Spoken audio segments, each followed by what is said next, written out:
Welcome to another episode of Catching Donks. I'm here to present some things that I do during the winter time or early spring where the water's too cold to go ahead and start cranking like crazy or throwing spinner baits and what have you.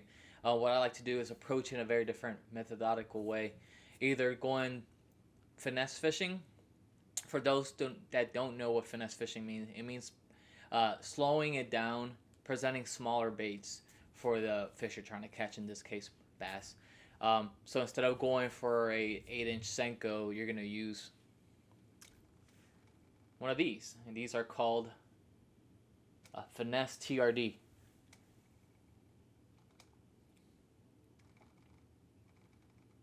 And you're gonna set this up with a Ned rig. In this case, I got a mule jig, and it's gonna go pair it with this. What you want to do normally with jig types of rigging, you want to make sure that the end of that jig head, you kind of line it up, and where that hook ends is where you're gonna penetrate out. So once I do this, it should come out pretty clean, and see how it's pretty perfect. It's perfect. There's no kinks or anything like that. It's pretty straight. So that's very important when it comes to finesse fishing, specifically when you're rigging up a lure like this through a hook. Want to make sure that there's no straight and no kinks. And I'm also using a 1/16 ounce jig head, and the reason being is whenever you're fishing more likely shallow water or cold water, you want, in this case we're going to be cold water, even if it's kind of deeper water, you want something that's going to slowly start sinking, because the longer that bait's going to sit in front of their faces, the more likely they're going to react to it and bite it.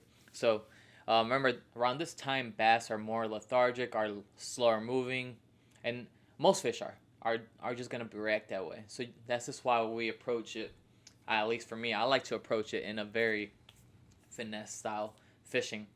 Another style that I like using will be using a blade bait. A blade bait is very good on the cold waters, like I said. The reason you want to use a blade bait instead of a rattle trap, lipless crankbait, what have you, is the reason it's a blade bait is not going to make a ton of vibrating noise compared to a lipless crankbait. It's not going to make that much noise compared to a lipless crankbait. It's just not obnoxious as a lipless. What I like to do with the blade bait is I like to cast it out and a constant retrieve. Nothing else. If that's not working, what I like to do is throw it out and yo-yo it. So cast it out as far as you can. Once it hits the bottom, pick it up, pick up the slack, do the same thing. And that causes sometimes a reaction bite. It mimics a dying bait fish on the bottom, and it just causes them to react and get it. It's just in their DNA to react that way. I also like to throw jigs around, and this is a skip jig, I believe. A very finesse styled jig.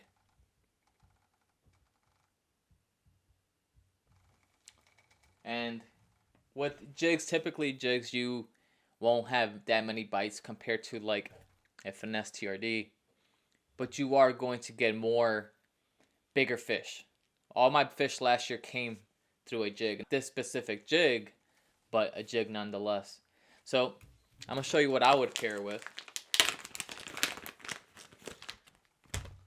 Typically with jigs, you do want to pair it with something. So what I'm going to do is I'm going to cut off a little bit of this baby DBomb here, which is this color is some kind of bruised with green pumpkin. Very nice. Should match up really nice. And this is how I would rig it. The reason you want to use this kind of trailer, because it's not going to cost too much action. It's going to be very simple, almost doesn't do much. So like I said, you want to throw something That's not going to cause too much commotion. There's a lot of trailers out there that just have too many action going on, and bass know, when fish are supposed, like certain bait fish, crayfish, are gonna react a certain way during the temperature we have right now. They're not gonna have crazy action, so they're gonna know that's irregular. That's not normal. That's not normal behavior for a fish or a crawdad to behave. So something right now with slow presentation is key to catching fish during these really cold times. Make sure that the trailer doesn't have a lot of action. You could tell with these, they're not gonna have a lot of action because they don't have any extra ripples here, or it's curled or anything like that. So I know it's just gonna be kind of going straight down. When you bring it up, it's not gonna be flapping, causing action. How you want to use it is you usually want to throw this at a specific location. Jigs, you don't necessarily, unless it's a swim jig, even then you still need to apply this mentality. You want to pinpoint the location of where you want to throw it at. Like if you see brush, or you see rocks, or you see like some laydowns of some wood, that's where you want to throw this at. Alright, you throw it over there, jig, jig, jig. So like, kind of like lift your tip up a little bit. Almost make it seem like it's a crawdad. If you guys ever seen the crawdads under the water, they go like this. Especially when they're trying to escape a predator, a bass or a pike or whatever. They're trying to escape. So they go like this. So that's basically what you're trying to imitate. Last but not least, my favorite way to catch fish in the cold water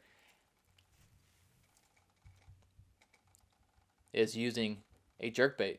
So once you cast out a jerkbait, all you want to do is kind of snap.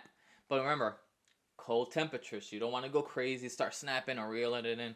What you want to do is cast it to wherever you want to cast it at. Either reel it so it could get down to its depth that you want, and start hitting, like you want to do cadence with a jerkbait. It's very different from a lot of other baits out there. So what you want to do is snap it to a rod, down, and slack line. That's key. So what it's going to do is make it dart in very crazy, sporadic, and random places. It's going to imitate a dying bait fish.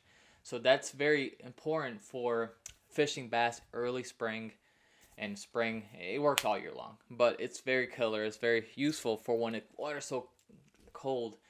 What this does, like I said, you're going to jerk your rod and it's go. Bass come back. That's how that rolls for real.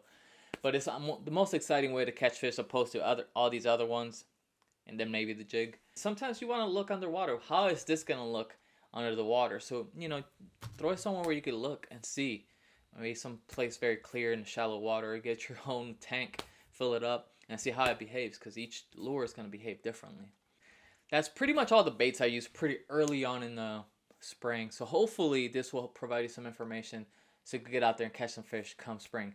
Thanks for tuning in. Again, I appreciate you guys giving the likes and subscribing to my channel. It's really, really appreciated. It means everything to me. Until next time, peace.